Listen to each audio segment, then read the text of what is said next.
আর 2 দিন পর ঈদ। মা তো আর আসবে না, গেছে সারা জীবনের মতো। কখনো দেখা হবে না সে মানুষটার সাথে, কখনো ডাকা হবে না তাকে, সেও আর ডাকবে না আমাকে।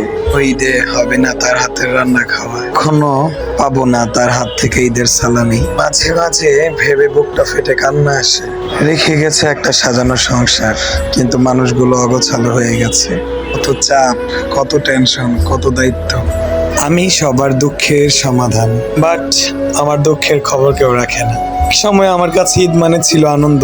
মা শপিং করে দিত, বাজার করে আনতো, আমি কত দৌড়াদৌড়ি করতাম। এখন আর কিছুই ভালো লাগে না। নিজের অন্য কিছু কেনাই হয়নি, নিজের জন্য এখনো কিছুই কেনা হয়নি। শুধু সবার চাহিদা পূরণ করতে ব্যস্ত আমি।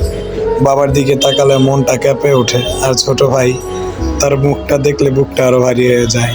এটা আসলে শুধু একটা দিন, আনন্দ নেয়, শুধু স্মৃতি আর কান্না আমার কাছে।